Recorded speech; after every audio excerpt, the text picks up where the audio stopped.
Hi, welcome to the Nonprofit Mastermind Spotlight Series. I'm your host, Brooke Richie-Babbage. Every Tuesday on the regular Nonprofit Mastermind podcast, I do a deep dive into the strategies and mindset behind launching and leading a high-impact nonprofit. This Spotlight is a special weekly series in which I showcase and celebrate the organizations in my Impact Accelerator program, lifting up their mission, their work, their personal stories of leadership, and their incredible impact. This week, I'm talking with the founder and leader of Kota Alliance. Jaana Renstrom founded the Kota Alliance to elevate and expand the capacity and the impact of incredible women's organizations around the world.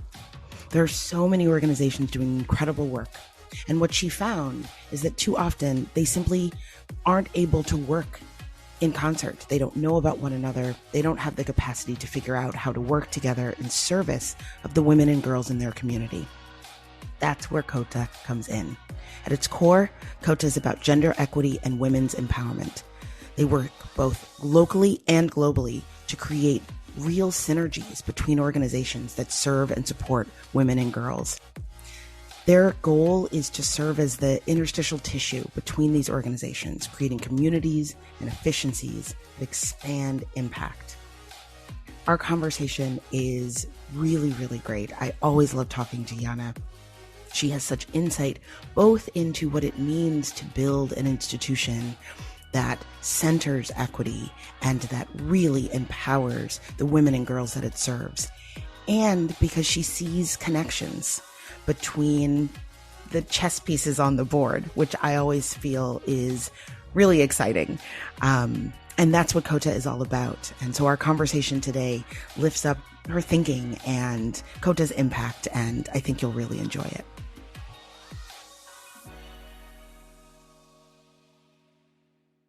Hi, Jaana, how are you? Fine, thanks. Good morning. Good morning. It's so great to talk to you here on the podcast. We've been talking off podcast for quite some time now, so I'm excited to bring you onto the show and showcase your amazing work. Thank you. So let's dive in. I have been a huge fan of Kota for quite some time now. I think you guys are building something really incredible. You have your new space, your actual physical space, and you're just building this wonderful nest, Kota Nest. But why don't we share with our listeners, sort of high level, what is Kota? What's the mission of Kota? Right. So I usually say the Kota is an organization for gender equality and women's empowerment. And that's sort of like UN jargon, but it kind of, encapsulates what we are, because we're kind of a lot of things, actually. We're rather than a direct service providing organization for like one cause, we're more of an umbrella organization for many other women-focused nonprofits that do these kinds of things, often different kinds of things, but they all contribute to gender equality and women's empowerment. And we're also both local and global. Yeah, that's one of the things that I've always found really interesting and exciting about your organization is all of the different ways that it addresses and tries to impact the issue of gender equality. I know you've worked a lot with the UN. You also work hyper locally, and this idea of being an umbrella, sort of creating some interstitial tissue between organizations that are on the ground, that have their nose to the grindstones and are doing direct service, basically saying to them, hey, we can have our head above the trees and help bring resources together and share information. I think that's really powerful. Why is that the focus? Like, I know you've been doing this for quite some time, and this issue of women's equality and gender equality is something near and dear to your heart. How did you come to found Kota in particular? Well, my background sort of is in medicine. I was a gynecologist, obstetrician gynecologist for many years until I retired in 2015. But I also have been a human rights activist all my life. So that this sort of brings my two things together, my two passions together. And I just noticed, because I was also, after I moved to New York in 1982 from Finland, I noticed that I was very active in organizations, including I founded a Finnish cultural organization here in New York. And through my previous human rights work, I knew a lot of people in that field. And I just sort of started noticing that everybody was working a little bit kind of in silos and not really collaborating or even knowing about each other. And everybody was struggling financially. The rents are so expensive in New York. Yes. And people were either working for free, or with very low salaries. And I just thought that there should be a way to bring people together to share resources and, save some money in the process, and perhaps be able to pay people a little bit better for doing all this work, and also not to duplicate each other's efforts, but more to kind of, collaborate in a productive way. Yeah. And I just thought that would really increase the impact and free up resources for actual work, the programs, and increase the impact. So we just want to basically facilitate that process. Yeah. So tell us about how you do that. You mentioned Kota does a lot of things. There are different arms. Walk us through what Kota does and what those sort of arms of work are. Right. So we worked for, ever since we were founded in 2015, we joined the Center for Social Innovation in Chelsea, which was a workspace for nonprofits and other creative types. Which beautiful space. Yeah. Space and doesn't exist anymore. But that's where we made a lot of connections there. And that's where we were able to start having programming. So we just had programs, interesting topics, panels and things like that, bringing people together.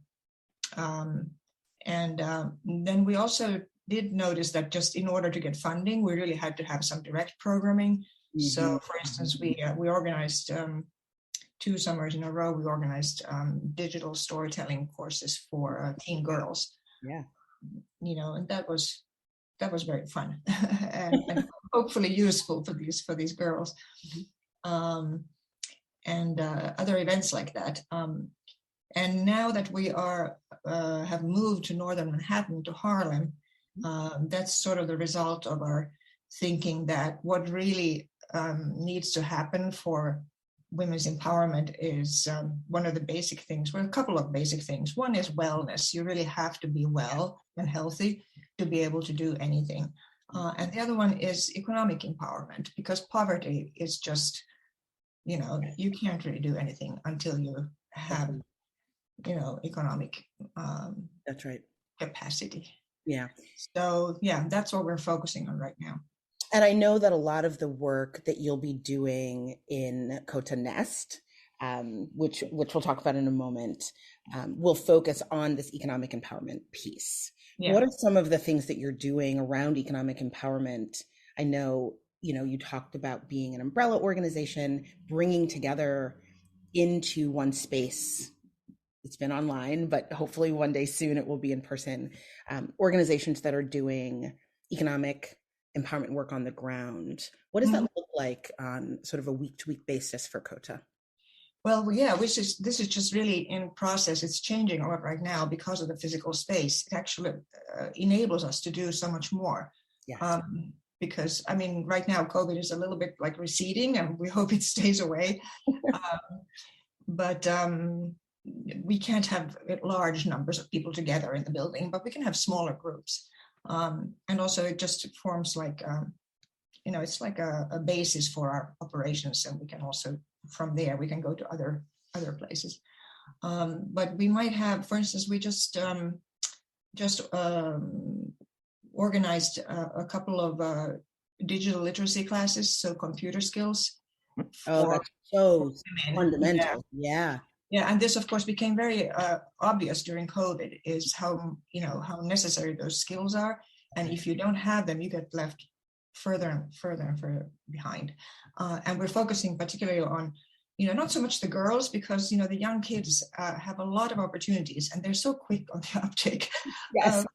But, middle-aged women and, who are going to be in the workforce still for maybe 20, 30 years, and often in low-paying jobs, such as home health aides and cleaning ladies and people like that, immigrants with low English skills, who actually, they just need those skills.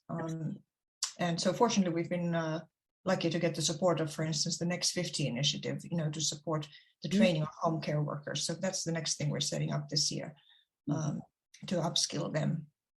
Which means that, we find the teachers or we find organizations that are already doing that and partner with them and offer them the space to do that, or a platform if it can be done virtually. One of the things that I really love, and you've done this virtually, and now, as you build out your space, you'll be able to do this in person. Going back to this idea of an umbrella and sort of efficiencies, there are so many incredible organizations, as you know, doing work domestically and globally around just, for example, this issue of digital literacy. And so many of them don't know about one another. So many of them, maybe offer computer skills and other ones offer budgeting skills. And wouldn't it be great if the same women knew about those? And I think, you and I have talked about how that's part of your vision for Kota Nest and for the role that Kota will play. Have you seen that kind of synergy in play? Have you seen that play itself out in your work? Yes. Actually, just the mere fact of bringing people together and meeting each other. And I think in person is really important. Of course, we kind of get to know each other virtually over Zoom as well, but it's not the same thing. And when you have an event, it starts and it ends on Zoom, but in real life, you meet before and you can linger behind afterwards and chat with people. And that's where those real connections are made. And that's where people discover, we can have a joint program, or, we can advertise your program and you can advertise our program, and amplify your reach this way. Yeah, you talked about the folks on digital literacy and working with the home health aides. What else is coming up this year that you're really excited about? I mean, I know this building is so central. What does your year look like? What does the rest of the year look like for Kota? Right. Well, we tend to kind of plan our actual events maybe just like 3 months in advance or something, because things just keep coming up. That's right. And we do have a strategy. It's been sort of, I have to admit, opportunistic, so far. But it's worked out, but we actually now have more of a strategy to develop Kota Academy, which is more programming, more courses and classes under that umbrella. And one thing that I'm interested also in pursuing now that we have this location in Harlem is encouraging women to run for office, because that's really ultimately, what's going to bring change. And women just have to feel confident enough in their own voice and to dare to do that kind of thing. So we hope to promote that. Yeah, that's amazing. That's something you'll be focusing on this year. We're going to try to do something like that, perhaps in the fall, or maybe it'll go into next year. It just depends on how much resources we have. So how can people learn more about Kota? You have online events, you have in-person events, you have organizations that might want to partner with you. Where can folks go to learn more, to get involved, and to support your work? Yeah, well, to our website, www.kota-alliance.org, or you can email me at Jaana, that's Jaana, at kotaalliance.org. And we'll work something out. We love to engage volunteers, in planning events and things like that. And of course, with the building itself being there, there's all kinds of opportunities for space. Absolutely. Yeah. And we would also like very much to get to know the Harlem community a little bit better. So particularly engage with local grassroots organizations and women entrepreneurs. And maybe we could do something for women entrepreneurs, maybe a pop-up shop, thinking about that, maybe from around Mother's Day or something, we could do that. That's the building is going to require some renovation, but we're going to try to do it in stages so it doesn't interfere too much. And also it appears that we are going to be able to house some people, overnight guests, kind of a bed and breakfast situation. We will have people staying in the house. Which I think is great given your international work. Yes, so we're particularly looking forward to offering, affordable lodging for guests from abroad, but they could also be from the US. And and sign up for membership. Members will get some discounts and some perks, of course. So looking forward to seeing a lot of interesting people there. That's wonderful. Oh, and we also plan to have a kind of a childcare space, not really a formal daycare center, but maybe just a kind of a nursery kind of situation where if the mother is in the building, we'll have someone qualified, to watch the kids. That's a huge, that's huge, especially if you start offering more programming. Yeah. Wonderful. Well, thank you so much for being here. I love, of course, being able to highlight your wonderful work and what's coming in 2022 for Kota and for you and for your space. And as always, it's been wonderful talking to you, Jaana. Well, thank you. You've been such a great help working this whole journey. Have a wonderful day. Thanks. You too.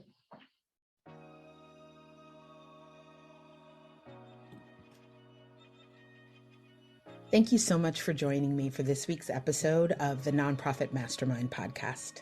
If you enjoyed this episode, please subscribe on Apple or wherever you listen to your podcasts. And if you think what we talk about here, the trainings and the guests and the conversations, could benefit another leader in your life, I'd love if you would leave a review and share with your friends. If you want to take the next step and begin to put into practice what we talk about on this podcast, I've created a toolkit where I collect and share downloads from many of our conversations. It's got templates, worksheets, and references to help you execute on what we talk about here on the Mastermind. There's lots of great stuff, and I add to it almost every week. You can download it at richie-babbage.com/architecture of impact toolkit. I also want to share another free resource for leaders of growing nonprofits. It's a free training. It's called What Got You Here Won't Get You There: the 4 questions you need to ask to know if your nonprofit is really ready to scale. Growing an organization doesn't happen by accident, as we all know. You have to take the right strategic steps at the right time to avoid overwhelm and burnout and that horrible feeling that so many of us have had as you watch the work of your organization outstrip capacity and sometimes even funding. It's almost impossible to reverse engineer good growth. And by that I mean growth that can be sustained over time, just by looking at what you think you see in other organizations. So in this free training, I help cut through all the noise, and I identify the 4 simple questions that, if you really engage with them and think about them, will tell you when you're ready to grow without frenzy, without overwhelm, and with the confidence that you're making the right moves for your organization. You can access the training at richie-babbage.com/ready to scale. If you'd like more leadership resources and strategies in your life, sign up for my weekly newsletter, Leadership Forward 321. Each week, I curate and share 3 articles, 2 resources, and a quote on a theme. You can get that at richie-babbage.com/leadership forward 321. That's all for now. Have a great week, and I'll see you back here next week for more Mastermind.